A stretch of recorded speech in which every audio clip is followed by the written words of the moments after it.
Good afternoon. My name is Alex Sherbina. You're listening to a special broadcast called Healing from Las Vegas.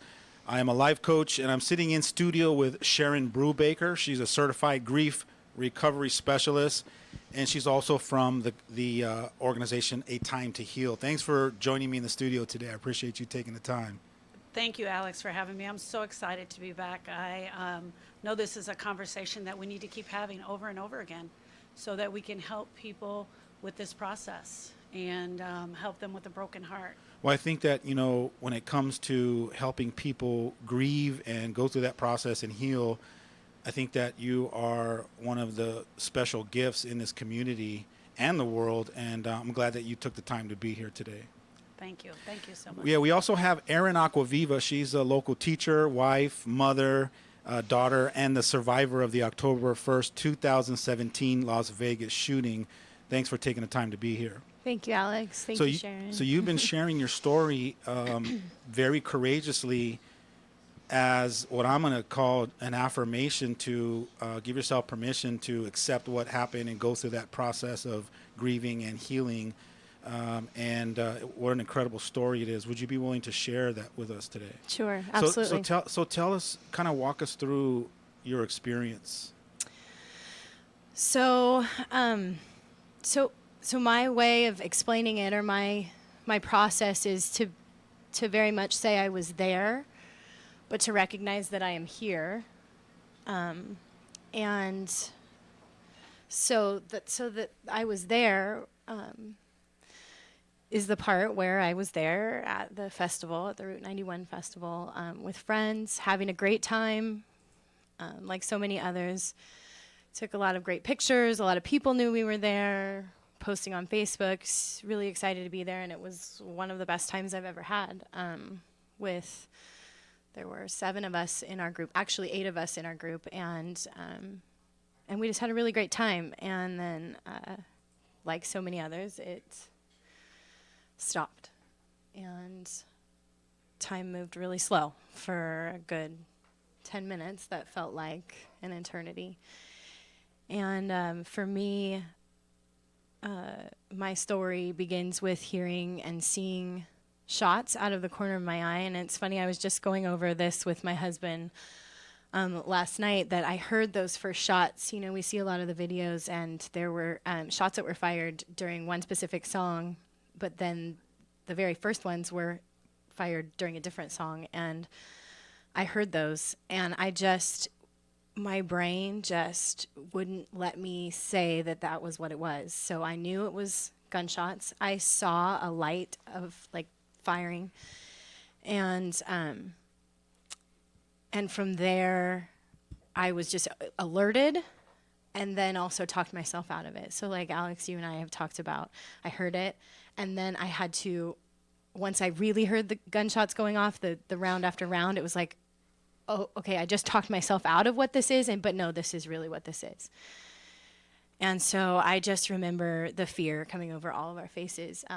My friend from across the room, I saw her, and I could see that she was so scared, and we were being pulled in different directions. I mean, Tony and I, my husband, he was pulling me. There was not going to be any question in his mind that we were going to get out of there, and that he was going to get the mother of his children home to his children, So really early on, we made it out of the VIP tent. We were in the VIP tent, and we looked at each other, and we just kind of made a promise to each other that this is not our time, and that our kids will be raised by us.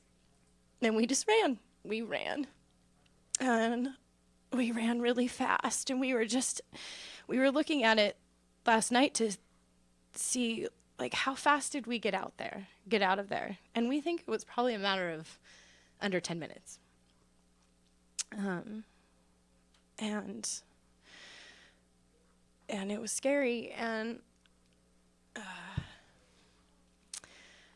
we definitely ran and stopped and took cover, and ran and stopped and took cover. And when we made it out, it was like, where do we go? Where is it safe? And we headed back to our hotel room. where we met up with the rest of our group, and everybody was okay. Physically okay. And then it was just the figuring out, how do we get home? How do we all get home to our kids? And the roads had closed, so we waited.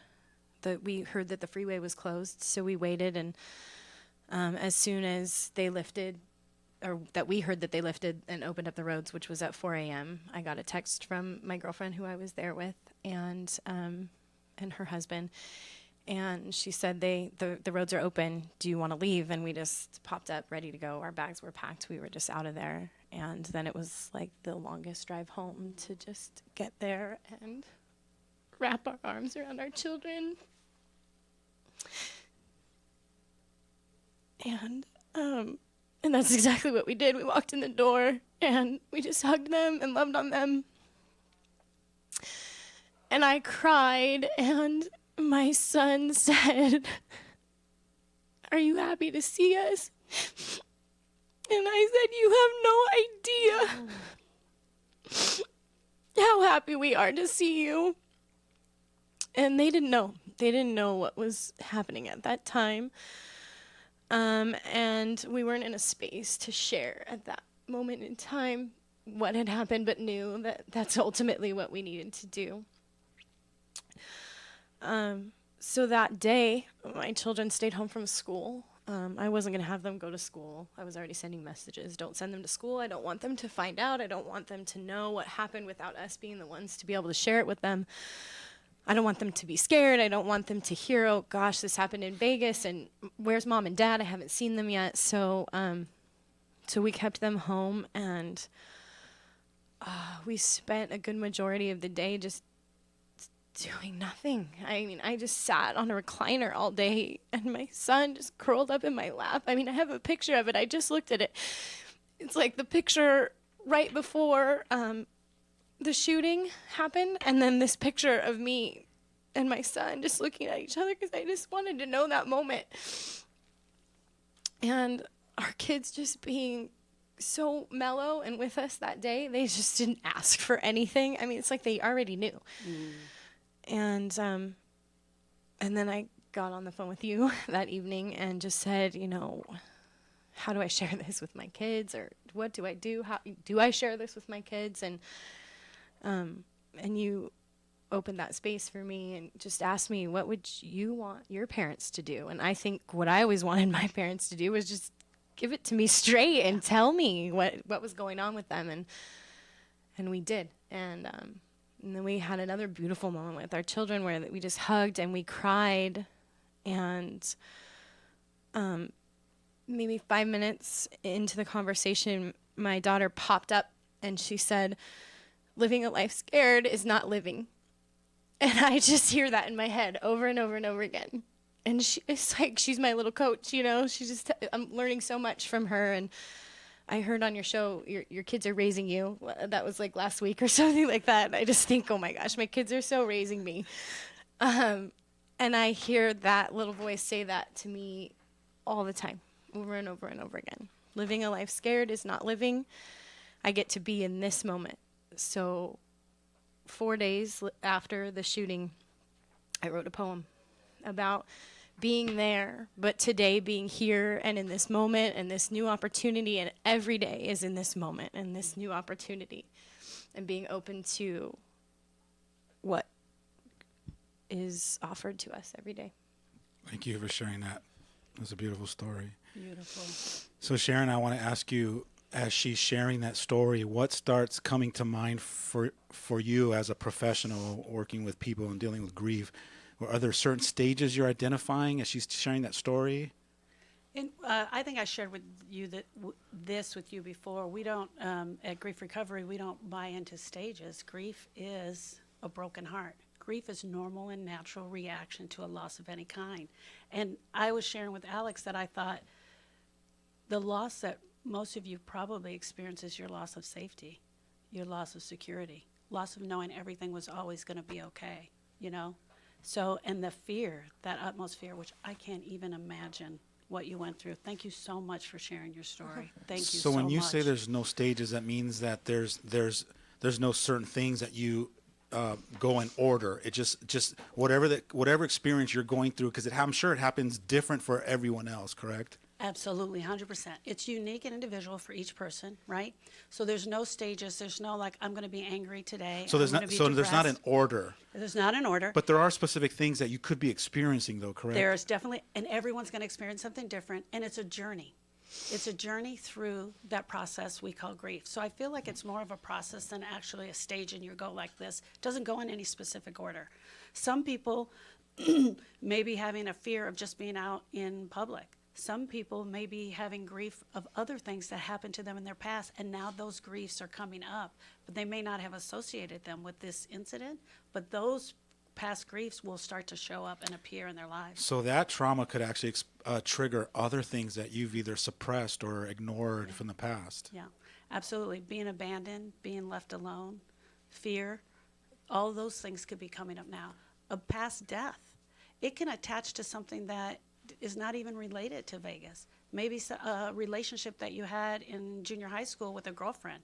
That thing can start coming up. So there's hundreds of things that can start coming up because we know that the grief is cumulative and it's cumulatively negative. So it will be in our heart and it will start to pull that up. What I really got clear about from you the last couple of weeks is getting the distinction about grief being loss, all loss. Mm-hmm. And then I never really realized until you started breaking down the different distinctions of what kind of loss. And the one for me that really resonated for Aaron is the loss of security or the loss of safety. I think was probably the biggest too. Yes. Having that kind of experience because you can't control what's being bombarded down on you, and you can't run fast enough. You can't, in a blink of an eye, disappear or find the best hiding spot. So you literally you're just sitting there vulnerable like that. And I think a lot of people express to me their feeling of having the same feelings coming up over as they've been in the city. And as we were even at the candle lighting ceremony with all the police cars there and the fire trucks, even as beautiful as it was, there were people that came up, to us and crowded up next to us, and just that fear came back. Mm-hmm. And think about someone who has to have that fear all the time, even in the grocery store and things like that they're still dealing with, that's still attaching to that. There are 43 known losses that we know a person can experience over a lifetime. So we know that death and divorce are the most common, but loss of safety and security are intangible losses, but they are absolutely real and tangible, and we can feel them. They're in our heart. Absolutely. When we talk about, grief and people embarking on that journey because it just happened, right? And we were caught up in that. Can some people get stuck in that journey? Can they hit a certain place where they don't know how to unstick themselves such that they go through the journey and find some light at the other end of the tunnel? 100%. Absolutely. Think about it. We were never taught how to grieve. We're never taught how to grieve properly.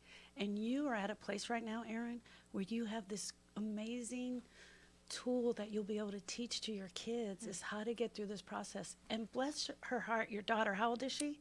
8. She's 8. We know for a fact that kids between the ages of 4 and 7 can literally teach themselves the process and walk on. And when you told that story, I knew exactly what it was. She processed it. She's like, I'm not going to be in fear. And she decided on her own that she was complete and was going to move on. So we know that children that young age can move on through grief, which is really amazing. But people are not taught how to grieve, Alex. And so they do all of the things that we saw our parents do, we saw our grandparents do, or things that we've just learned over time. And typically what's going to happen is people in society are going to tell you, be strong. You need to be strong. Mm-hmm. You'll be able to get over this. Just give it time. Well, how much time? In a year, am I going to feel better? In 2 years, am I going to feel better? There will be people 30 years from now that this will still be affecting them. We know for a fact that it's action within the time that takes the griever to completion. Yeah, it's not just time by itself. No. Because if you're stuck, you can literally be stuck for 50 years. Yeah. So time has nothing to do with it. It's irrelevant. It's the commitment you make to yourself, or the switch you flip within your side, such that you say, I get to go through this. Yeah. I give myself permission to go through whatever the ups and downs are, or the side winds, to figure out how to get to the other end. Yeah, absolutely. It's like you embark upon, I feel like it's a doorway almost, and inside that doorway it's just dark, completely black. You got to walk through it, because recovery from loss and a broken heart is on the other side, and that's light. But you got to walk through that darkness, and it's a little bit scary, and people absolutely get stuck because they don't know what to do. Some of the things they will do to help them through that is they will start drinking more, drinking heavily, eating, sleeping, not showing up for work.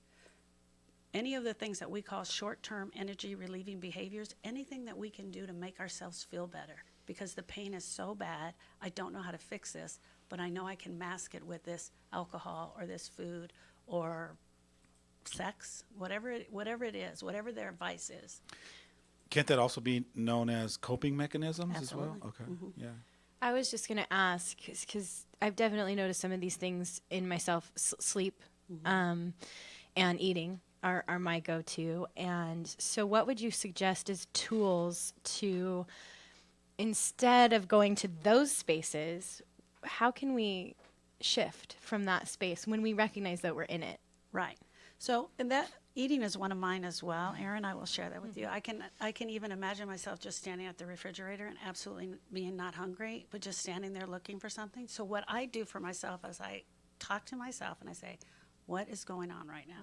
What is it? And try to tap into that emotion that you're feeling. I'm really feeling scared right now. I'm really not hungry. And closing the refrigerator, okay, what am I scared about? And being able to talk to somebody and talk it through is really, really helpful. And just acknowledging this is where I'm at and helping to pull yourself out. So that lands with me, if you're being conscious to it. What about if you're not being very conscious to it, and then there's that alcohol that's going on, or the eating that's going on, or the sleeping that's going on, and how do we support those that might be doing that? Absolutely. Or ourselves if we're just not even aware? Well, I think that's, and I'm going to let you answer that, but I think that's the purpose of the show, is to create that consciousness and paint those pictures, so that when you're sitting there and you're listening, even though you want to I'm doing pretend, that. well, even though you want to pretend that's not you, because that's what we do. We live Yeah. in an illusion that I don't do that. And meanwhile, you're sitting there scooping ice cream in your mouth, avoiding, because I look at those coping mechanisms as ways to avoid. And that's what I love about your story, is you didn't give yourself any outs to avoid it. You just gave yourself permission to go through it. Yeah. It's almost like the only way out is to go through it. And Yeah. once you understand that distinction, then all it takes is some courage and a good friend that you can walk with you, to hold their hand, or even a couple of friends to hold their hands and say, let's do this together. That's why I love support groups like the ones that you create. They're so powerful. Yeah, and even if I got 5 people from Vegas all in the room at the same time. Oh, my And we God. did a support group. Can you imagine how powerful that would But be? each person would be grieving a different part. That's right, of course. Each person would be grieving a different part. One would be, I'm fearful for my children. One would be, I got shot. One would be, I don't know how to go out into the public anymore. One may be having problems with their marriage now. One, even couples, think about couples that are still there. One may be still grieving, and the other one thinks they're grieving too much. And this one may think, well, you're not grieving enough. This happened to us. So there's all different experiences that people will have brought from that. And the great thing about support groups or workshops or trainings that people don't know commonly is that those types of environments are designed in a way to meet you exactly where you are, even if there's 50 of you in the room. That's the power and the dynamics of, having facilitators that can facilitate in a general way, that you can just grab on no matter what part you're at, and just kind of, I look at it as the jump rope, the double dutch. Double dutch, yeah. Or no matter where you're at, you're like, all right, I took a little break, I'm ready to come back in and jump back in. What I say about support groups, which I really love, is that we hold the space for everyone in the group. So right now we're doing a support group That's right right, here. that's and we're right. holding your space, Aaron. We're here. We didn't experience it. We weren't in Vegas, but we're holding your space. We are your heart with ears. He loves it when I say that. I do. We are your heart And I with ears. stole that, by the way. It's a great saying. And we're listening to your story, and we're with you, and we're letting you know we hear you, and we're just holding your space. And that's what's so important, even with other people out in the community. But not only, you know, and I love the word holding the space. However, a lot of people don't understand what that means, and I try to figure out how to say it in a different way all the time. For me, when I say holding the space, what I'm focused on when I hold the space is being compassionate for you. When I'm holding the space, I'm bringing my wall down and allowing myself to be vulnerable. So if I feel my breath getting short, or if I feel a tear coming on, I give myself permission to feel that, such that that energy connects with yours, so you feel safe enough to keep going down deeper. And I want to give you more reasons to keep revealing and keep sharing, because that's where the cathartic healing process comes from, right? Absolutely. And it's also about not saying that I know how you feel, because I don't know how you feel, or sharing my own story after you've shared your story. That's where being that heart with ears and really holding your space is really saying, I see you. That's it. I hear you, and I see you. And I am here. And I am here. And I'm here to be seen. So let's talk about that. What I hear you saying when we come up with comforting words, a lot of times there's the possibility that those comforting words that we come up with are more about us and our insecurities and our not knowing how to be that space, or just some of us are awkward with just silence, and sometimes silence is powerful, and a lot of us don't know how to live or operate in silence without having to come up with a response, verbal response, or something to just kind of, you know, let it be what it is. Absolutely. So one of the things that we teach in the grief recovery program is that sometimes there are no words. And so that's where the heart with the ears come in. And a lot of times you'll hear me just see me do this. Or I'll just go, ouch, ouch. That means I heard you. I know it hurts, and ouch. It's what happens is that everyone thinks they need to fix the person. So we're trying to fix the person. We're trying to fix what's wrong with them. So we're throwing out bits and pieces of advice to them instead of just listening to the pain in their heart, right? Well, maybe you should take your son out to the park and have a park day and then run around in the park and just really make him feel happy and let him get over. You know, we just give this advice that's not really helpful when all the griever needs is to be listened and heard with respect. That's really all they need. Those are the only tools that are effective, Yeah. right? That we'll say that those tools are the foundation. Yeah. Everything after that you build upon are just added, you know, bonuses to you being a great listener and compassionate and kind of, like you said, holding that space for them. And holding the space also means I'm not going to reach out and touch you. If you get into that moment where the emotion is there, you're a grown woman. If tears are going to just roll down your face, you're going to let them roll down your face. I'm not going to grab tissue and just hand it to you. I'm not going to rub you. That's all about making you feel better. But it's really making me feel better. That's really saying, Aaron, stop that now. Stop that now. So I'm just going to sit and I'm going to listen. That's what holding the space means, is just being here. And at the end, I'm going to offer you a hug. If the hug is safe, and say, would you like a hug? And you're going to feel a little bit better and a little bit lifted up because you got a chance to share it. Before we go on a break, we got about 60 seconds. Tell me a little bit more about that part of us from our parents that didn't feel comfortable to let us feel that, so we try to rush them through it. Or maybe, like for me, I had uncles that said, you know, toughen up, or Yeah. it seemed like it made them feel better about not, you know, knowing how to deal with it. We and being authentic, right? You shared that. It's just like we feel uncomfortable with the sign of emotion. As society, we are uncomfortable with that. And so some of the things that happened to us growing up is, you should be a big boy. Big boys don't cry. Do I need to put you in timeout? You get out of here with that crying. I don't want to hear it. So these are things we were taught, even as little children, over and over again. I did them to my children. I know that I did. I know. Not did in a too. bad way. I just did it. Yeah. Instead of just saying, okay, you need to cry about that right now? Well, Mommy will be back in 5 minutes, and then we can talk. Letting them know it's okay to have that emotion. When we come back, I want to talk a lot more about the healing from Las Vegas. You're listening to a special broadcast right here on your hometown station, AM 1220 KHTS. The big one is back. Circus Vargas, Circus Vargas, Circus Vargas. The Vegas big back in town. Circus Vargas presents their new mega-hit production, Steam Cirque, onto the Big Top at the Valencia Town Center, October 26th through the 30th. Always the finest in live entertainment and fun for the entire family. See death-defying acrobats, daredevils, comedians, and much, much more.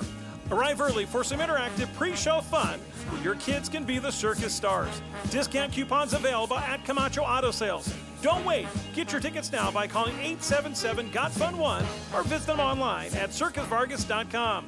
It's the ultimate entertainment extravaganza. Don't miss Steam Cirque at Circus Vargas for memories that last a lifetime. The big one is back. Circus Vargas, Circus Vargas. Circus Vargas.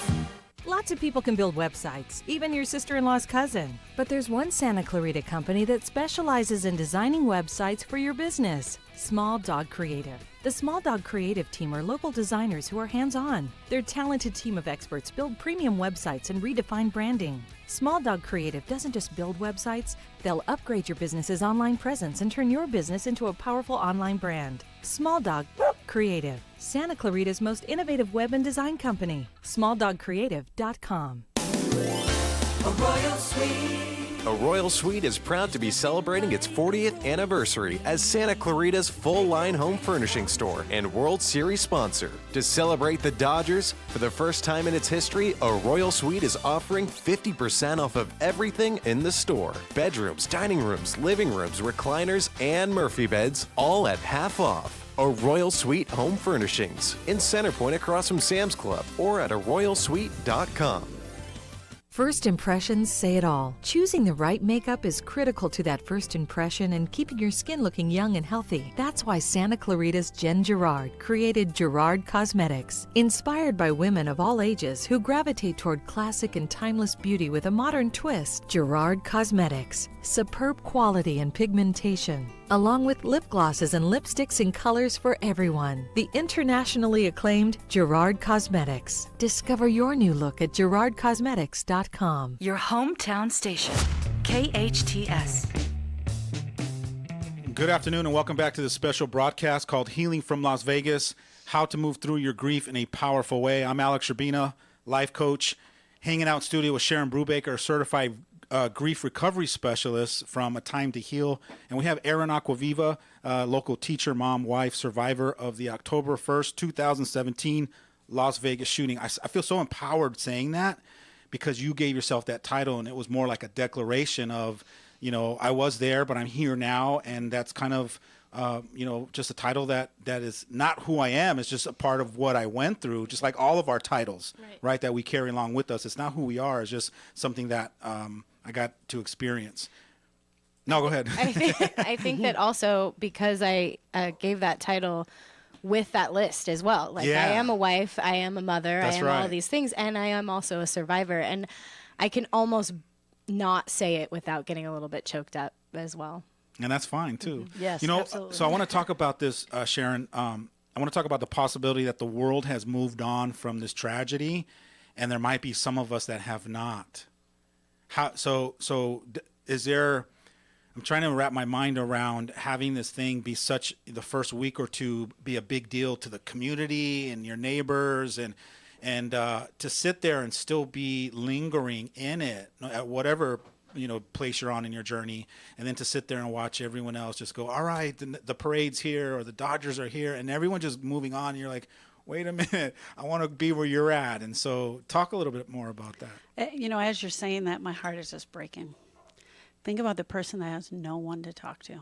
They have no one to hold their space right now.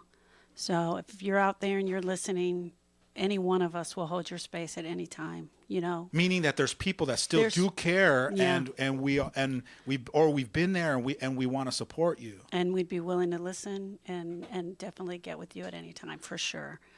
But as I was sharing a little bit earlier, it seemed like it reminded me many years ago, when the Columbine shooting happened. It felt like it went on every day for years. It was in the news. It was in the newspaper. It was in the forefront of everyone's mind. And think about it. We didn't even have Facebook back then, which, life is moving faster since we've got all the internet and all the social media. But now I had a feeling, and Aaron, you'll have to correct me if I'm wrong, that almost the story has gone a little quiet.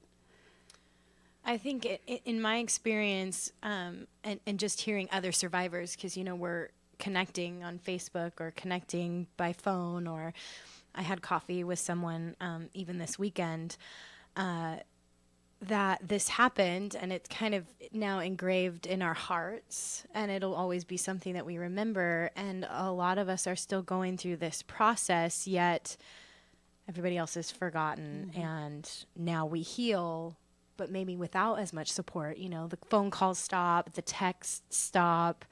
Okay, it's time. Somebody else decided, like you said, society decided it's time that we aren't grieving anymore and we're moving on. And I feel that people are experiencing, hey, wait, this still happened. I'm still going through this.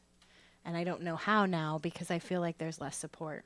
Absolutely. And what happens, Alex, in a time like that, thank you, Aaron, what happens in a time like this is that the griever will go to their head and they will start to figure out, okay, I don't have a safe place to talk. Or if I try to bring it up, I get cut off. So you sit with someone who wants to tell their story about Vegas one more time because they're dying to talk because their heart is broken.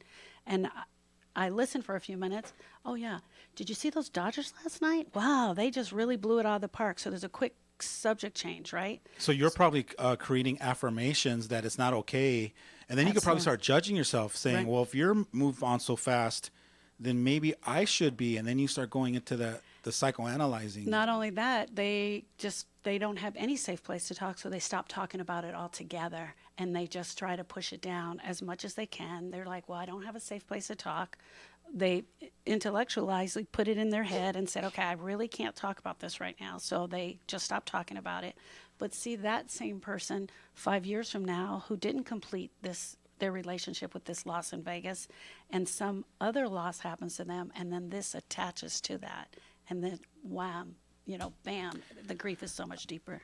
I believe that if we don't fully complete some of the things that we've experienced in our past, and we leave them half complete or a third complete or 3/4, and we stuff them or suppress them, later on, like you said, when something triggers, that third comes back up. And the one when we were 9 years old, that still 3/4 comes up. And so I'm a firm believer of let's complete our past. Let's give ourselves permission to be courageous enough to go through it. And that's why in some of the transformational trainings, some of the biggest gifts you can get is to actually go through a cathartic process. And it's like, all right, we're going to just lock ourselves in a room full of loving, caring, compassionate people, all willing to do the same work. And we just, cathartically flush stuff up. It's like, like an emotional enema. It's like, let's just get it all out so I can free myself up. You'll be amazed how many people walk out feeling like almost like you're floating in air. Yeah. You feel light. You feel, this is what this experience of feeling freedom, like personal freedom, is like. I just feel like a whole bunch of weight is lifted off me. And I can't stop thinking about how many times we keep dragging you back into having these discussions. But then I keep thinking to myself, what a great gift that you keep getting. Because anytime that you want to get off it, we keep bringing you in until finally you're going to just at one day go, guys, I'm going to pass it. You don't want to hear my story anymore. I'm complete in that area. When you're tired of saying it, then I'm like, all right, let's give Aaron a break, But, what a great opportunity, right? And so I was just going to ask that question, and you kind of touched on it. How do we know we're complete, which is that light walking on air? You kind of feel that freedom. Is there anything else to add to how do we know we're complete? How do we know we went through it? For me, and what I teach in my class is that when you're walking down and you think about it, and you'll know it because it's in your heart, it's not in your head. When you get a pull at your heart and you think about that situation and you're like, I can still feel it, you're not complete. There's something still there that needs to be worked on. And grief sometimes can be like peeling back an onion, the layer of the onion. So maybe the first part of Vegas is peeled back and we complete that part. But maybe that loss of security is another part that's affecting you in other areas, and we need to complete that area. So there could be sometimes many layers to that one loss that has happened. I also use the word complete as a word as opposed to closure. Yeah, I like that. I love that we complete it as opposed to closure. With closure, think about if you're dealing with someone who has passed on and, someone comes to you and says, well, you need to have closure. It's almost like you shut the door and that person never existed. And that's not true. We need to complete that relationship and that journey, bring it full circle, complete it full circle. And that's why we love that word instead of closure. And if you're a firm believer of when people pass, your relationship doesn't stop. It continues in a different form. Yeah. So complete makes sense because I've completed the human experience, but now I'm going to transition now into the spiritual experience and relationship I still have with the people I love, right? Absolutely. Yeah. And your relationship with Vegas was an absolute relationship. From the moment you got there till the day you left, it was an absolute relationship.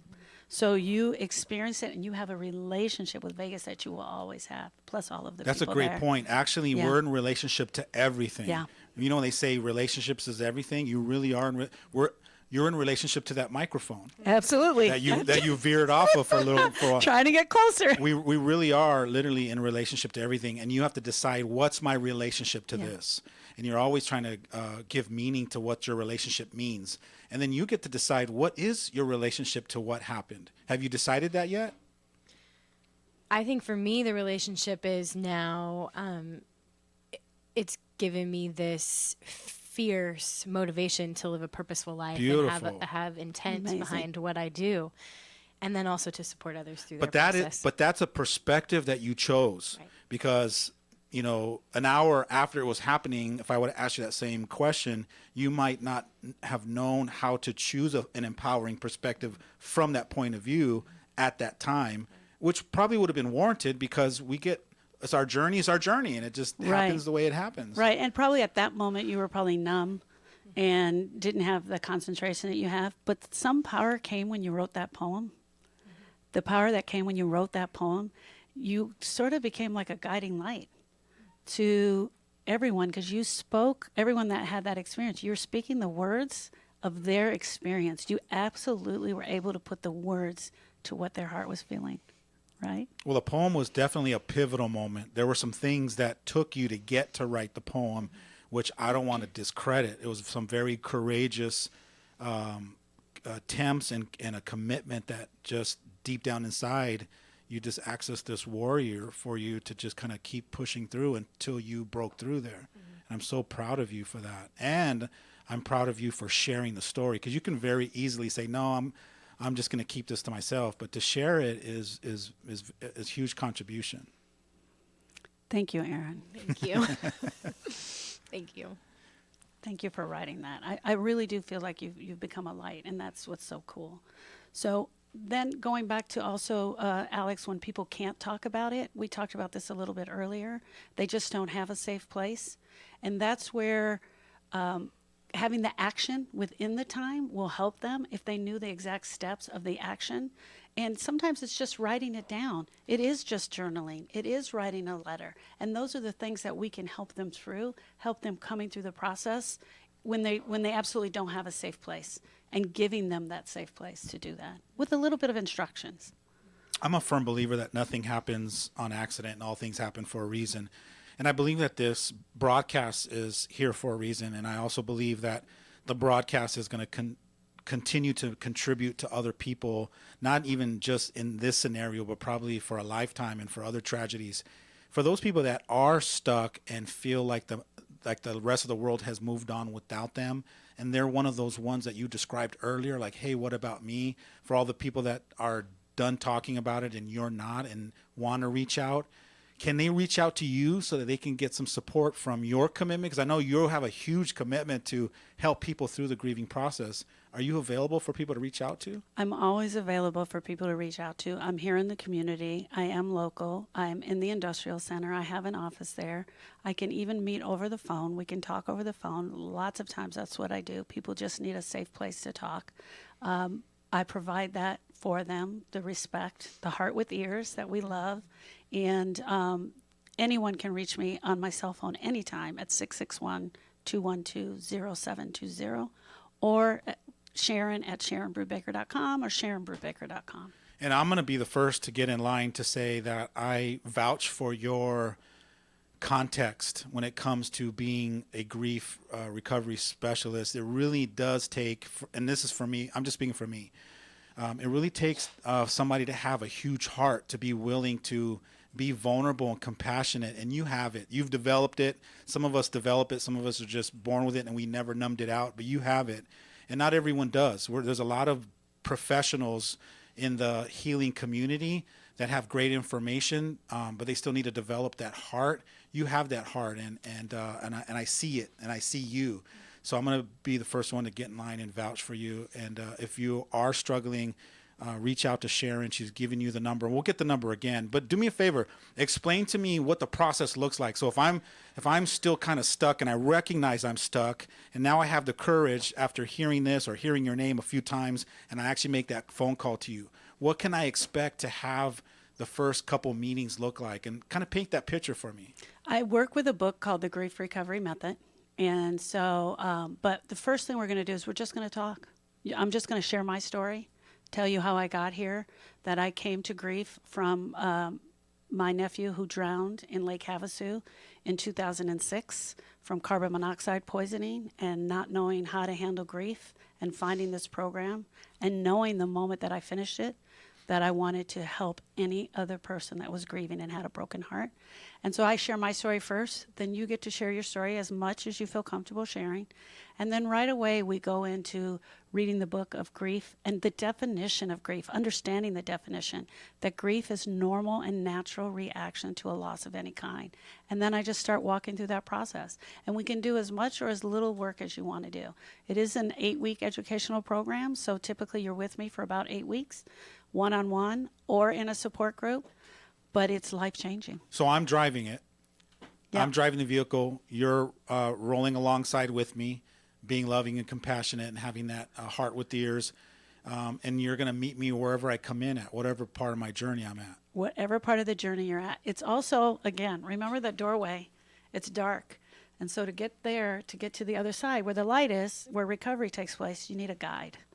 And I'm that guy. With a flashlight. With a flashlight. And I'm going to hold your hand, and I'm going to listen, and I'm going to be that compassionate heart with ears that really gets you to the other side. And that, exactly like you said, that journey can take all different types of routes. Let's talk about the person who lives from the belief that I need to figure this all by myself, right? Because we got some of those, and I used to be that too. And there's still sometimes a part of me that, you know, that macho guy comes back every once in a while that I got to constantly tell him, go sit in the corner because you're getting your own way.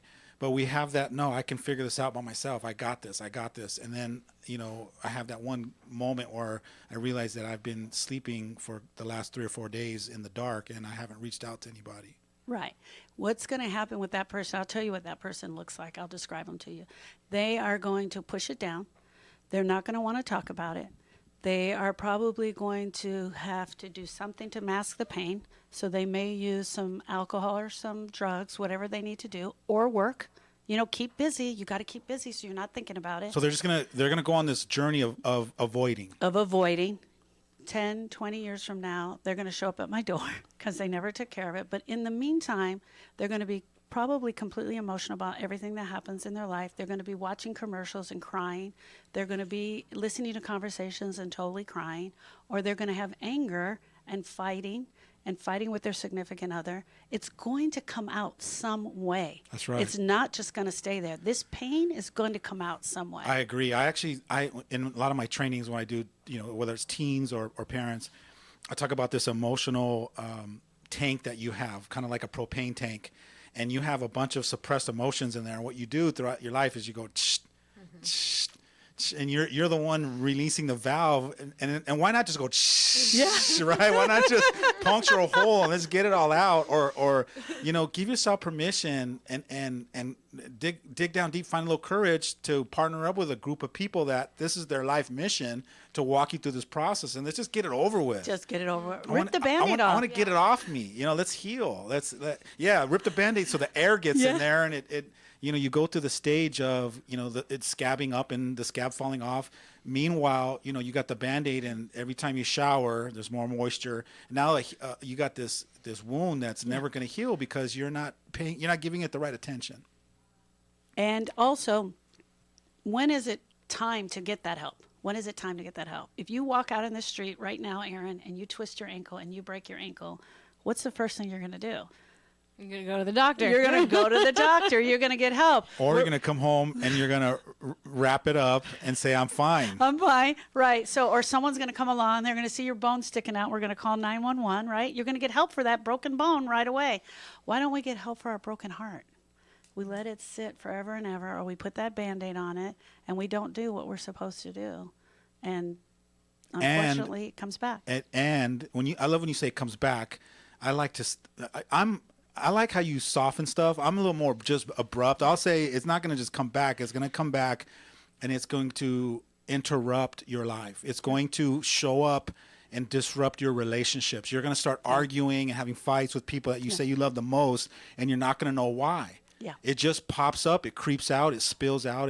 It seeps through the pores, and it's going to be toxic. And and if you just have the awakening now and realize, you know what, I don't want it to be that. Let's learn how to deal with this in a healthy way. And sometimes going through the process is not easy. You know, it can be emotional, and it cannot be emotional. Everyone's different. Tears are not necessarily a sign of grief. So it can go either way. And for some people, it is really a struggle. But I'm there, and we're there. We guide them through. I believe you when you say that you don't have to have a tear. I haven't seen it yet. I you know what I mean? Like in your mind, can you create enough distinctions in your mind to shift the perspectives? For me, something like that's so heartbreaking to go through that, and then some of that suffering. And what I mean by that is you could be totally grieving and not crying. You can be totally have a broken heart and not crying. So after Austin died, I needed to go get an outfit for the funeral. I went to Macy's. I was shopping in Macy's. My heart was absolutely broken. My nephew had just died. I wasn't crying while I was in Macy's. No, I get right? that too. I get it. But my heart was broken. Yeah, I get that. Yeah. All right, stay tuned for more of the special broadcast called Healing from Las Vegas, right here on your hometown station, KHTS. Sweet, salty, tastiest, bacon and pancakiest. Big yawns are okay, yummy syrups, yes way. Butter pecan, blueberry, old-fashioned strawberry. Never empty coffee pot, Mom says it hits the spot. Almonds are the fluffiest, Dad tucks the scruffiest. Scrambled eggy, pepper shaky, orange juicy, wide awake. Stuffed French toastiest, waffles with the mustiest. Buttermilky, smooth, silky, tastes great. Love on a plate. IHOP, everything you love about breakfast. Come join me, Arif Halby, for Total Financial Solutions Safer Money Hour. Every Tuesday at noon, we uncover ways to help you manage your money, get out of debt, and prepare for your retirement. That's every Tuesday at noon on Total Financial Solutions Safer Money Hour. Are you not sure if you can retire yet? Listen to us and learn about tips for savings, retirement strategies, and so much more. That's every Tuesday at noon on Total Financial Solutions Safer Money Hour on your hometown station, AM 1220, KHTS. Doing right starts right here. At Union Bank, community banking is at the heart of what we do. From giving customers more convenient access to their money to financing their homes here in the neighborhood, Union Bank believes in acting locally. We also believe that investing in local businesses helps everyone. For over 150 years, Union Bank has grown strong one community at a time. We live here, we do business here, and we're here for you. Stop by your local branch today to experience the strength of community banking. There are 3 Union Bank branches conveniently located in the Santa Clarita and Antelope Valley area. To find your nearest branch, visit unionbank.com. Loan subject to credit and collateral approval. Financing available for collateral located in California, Oregon, and Washington. Fees and restrictions may apply. Terms and conditions subject to change. MUFG Union Bank N.A. member FDIC equal housing lender. Union Bank is a registered trademark and brand name of MUFG Union Bank N.A. Hey there, I'm Tori with your hometown station weather. A red flag warning is in effect through today. Windy and hot this afternoon, highs in the upper 90s. More the same tomorrow and Friday. Fright Fest at Six Flags Magic Mountain now through Tuesday, October 31st. On Magic Mountain Parkway, be prepared to be scared as zombies and ghouls take over the park. For more information, go to hometownstation.com. Hometown station, KHTS. And welcome back to the special broadcast called Healing from Las Vegas. I'm Alex Urbina, life coach, hanging out with Sharon Brubaker, certified grief recovery specialist, and Erin Aquaviva. She is a local teacher, wife, mom, and survivor of the October 1st, 2017 Las Vegas shooting. If you missed this broadcast, it was such a powerful broadcast. It was such great insight and just a beautiful space for us to learn and discover and grow. Even for myself, you know, a transformational life coach, being in personal development for over 23 years, there's always more for me to learn. There's always more for me to figure out how to heal even my own self. And I get to tell on myself right now, when this whole thing happened, it was funny because for the next 7 days or so, I started noticing that on some of the interviews I was doing, I started to get dry mouth, and I wasn't able to speak very long. After about 30 or 60 seconds, I had to get a drink of water, and I didn't know what was going on. And then when I started to do a little research, I saw a post come up about anxiety. And I haven't really experienced anxiety in a long time, but I really had to sit with that and go, you know, maybe I was deeply affected, like on a second trauma, because I watched all that stuff and I was there and I cried and I had heartbreak too. But is there such thing as a secondary trauma? Because I feel like your brain doesn't know what's real and what's not real. And they talk about little kids having PTSD because they play these war games, video games, and they wake up in the middle of the night. It's almost like your mind doesn't know that I wasn't really there, because I got to see those images and I got to hear the sounds of the tick, tick, tick, tick, and all that, and the crying and the people and the faces. So I'm wondering, like, I'm sure I had a little bit of PTSD coming off of that experience as well, just as an observer.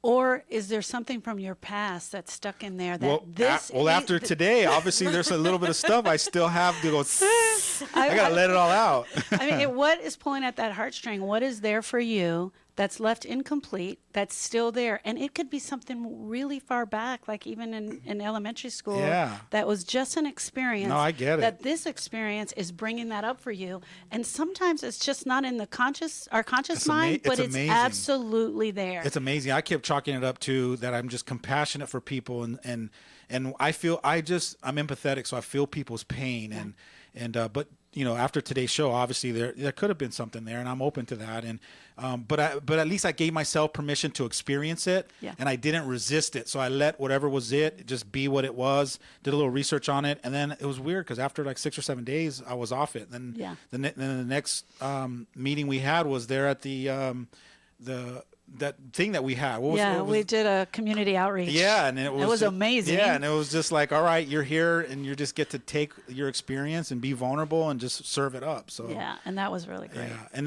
that. So let's talk a little bit about that night as we close the show. So, are you planning on having more of these grieving nights where you invite more people? I feel like that's still needed. We should have more. Absolutely. Of those. I actually have one coming up on November 4th at my office, and I'm going to be posting it on the calendar here. And I actually have a special guest coming for that one, and that's my sister Erica.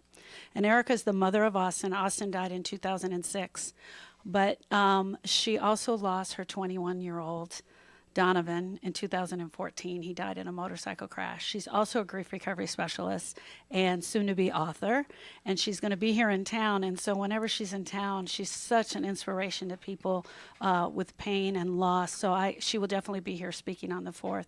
And so we definitely have one coming up soon. Give us your telephone number one more time. Okay, Sharon Brubaker, www.sharonbrubaker.com, 661-212-0720. I want to leave everyone with this. Talking about your experience is just talking about it. You need action steps to move you beyond that. And I'm available at any time. Beautiful. Thank you, guys. Thank you, ladies, so much for being here. You've been listening to a special broadcast, Healing from Las Vegas, right here in your hometown station, KHTS.